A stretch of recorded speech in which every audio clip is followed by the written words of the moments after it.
สวัสดีค่ะดิฉันนางสาววิไลเจริญผลห้องพต4/3แผนกคอมพิวเตอร์ธุรกิจเลขที่9วันนี้จะออกมานำเสนอเรื่องที่1ความรู้พื้นฐานเกี่ยวกับระบบฐานข้อมูลความหมายของระบบฐานข้อมูลฐานข้อมูลเป็นการจัดเก็บข้อมูลอย่างเป็นระบบทำให้ผู้ใช้สามารถใช้ข้อมูลที่เกี่ยวข้องในระบบต่างๆร่วมกันได้โดยที่จะไม่เกิดความซับซ้อนของข้อมูลและยังสามารถหลีกเลี่ยงความขัดแย้งของข้อมูลด้วยอีกทั้งข้อมูลในระบบก็จะต้องเชื่อถือได้และเป็นมาตรฐานเดียวกันโดยจะมีการกำหนดระบบความปลอดภัยของข้อมูลระบบฐานข้อมูลหมายถึงโครงสร้างสารสนเทศที่ประกอบด้วยรายละเอียดของข้อมูลที่เกี่ยวข้องกันที่จะนำมาใช้ในระบบต่างๆร่วมกันระบบฐานข้อมูลจึงนับว่าเป็นการจัดเก็บข้อมูลอย่างเป็นระบบซึ่งผู้ใช้สามารถจัดการข้อมูลได้ในลักษณะต่างๆทั้งการเพิ่มการแก้ไขการลบตลอดจนการเรียกดูข้อมูลซึ่งส่วนใหญ่จะเป็นการประยุกต์นำเอาระบบคอมพิวเตอร์มาช่วยในการจัดการฐานข้อมูลนิยามและศัพท์พื้นฐานเกี่ยวกับระบบฐานข้อมูลบิตหมายถึงที่แสดงของข้อมูลที่มีขนาดเล็กไบต์หมายถึงจำนวนของข้อมูลที่เกิดจากการนำบิตมารวมกันเป็นตัวอักขระเขตข้อมูลหมายถึงหน่วยของข้อมูลที่ประกอบขึ้นจากตัวอักขระตั้งแต่1ตัวขึ้นไปรวมกันและได้ความหมายของสิ่งใดสิ่งหนึ่งเช่นชื่อที่อยู่เป็นต้น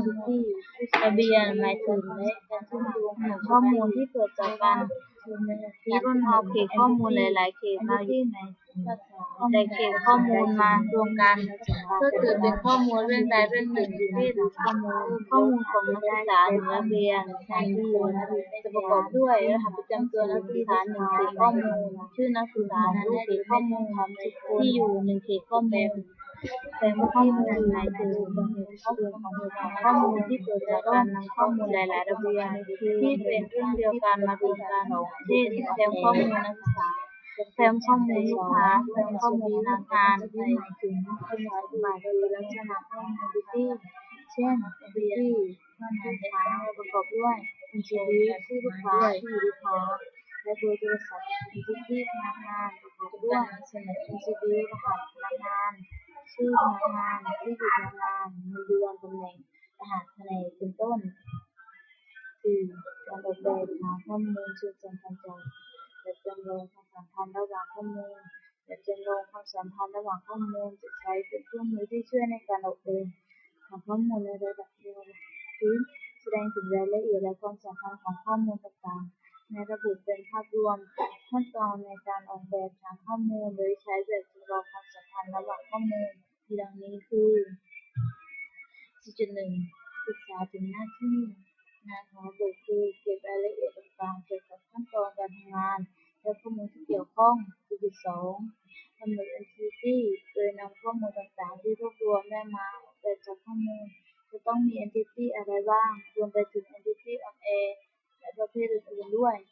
4.3 กำหนดประเภทความสัมพันธ์ระหว่าง entity ว่ามีความสัมพันธ์อย่างไร 4.4 กำหนด attribute ของ entity เพื่อกำหนดคุณลักษณะของ attribute ว่าแต่ละ attribute มีรายละเอียดอะไรบ้าง 4.5 กำหนดคีย์หลักของแต่ละ entity